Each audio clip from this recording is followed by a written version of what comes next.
Well, if you've never heard of Jane's Revenge, you will here in the coming weeks. Ed Vitagliano, Walker Wildman, Abraham Hamilton III, welcome to Reason and Company. Walker, Jane's Revenge and increasing violence against pregnancy resource centers and clinics. This is a real thing that we're dealing with here as we approach the summer of 2022. Yeah, Jane's Revenge, this is a group that's been threatening Christian pro-life pregnancy centers around the country, and they've claimed responsibility for some of the violence against those centers.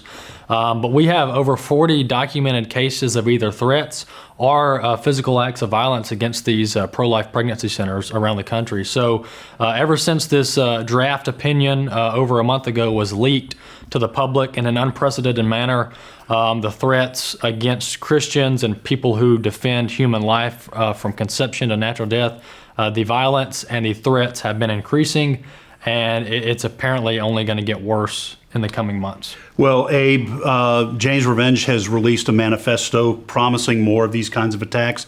I suppose if you have no problem with murdering an unborn child and dismembering that baby in the mother's womb, you wouldn't have a problem with burning down a pregnancy center or threatening individuals who work there.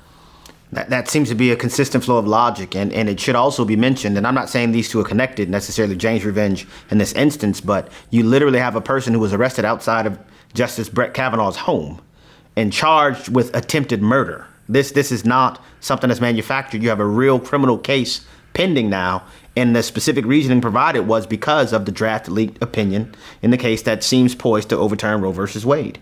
With these things happening in increasing measure, it's stunning how apathetic the mainstream media has been concerning this phenomenon.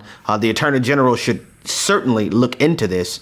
And it seems every day that we go with the Dobbs case not being released, that it sets a foundation for this type of violence and intimidation to increase. And so your observation about the connection between those who would dismember babies and those who would murder older human beings, right, not being a far leap, it's underscored by these people. Jane's Revenge specifically are a warning that the things we plan in the future won't be as easily cleaned up as fire and graffiti. And so the world needs to take note, and our country needs to take note. This is a precarious time in our nation for sure.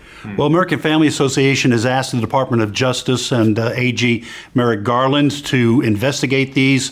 You can go to afa.net and go to our activism drop-down menu, sign up for the action alerts, and let the Department of Justice know we want these things investigated. Folks, as we await the Supreme Court decision on this very important abortion case, it is certainly looking like this is not going to be the summer of love. This is going to be a summer of violence and anger from the radical left. We're going to keep an eye on that and keep you up to date on what's happening. Thank you for joining us on this edition of Reason and Company.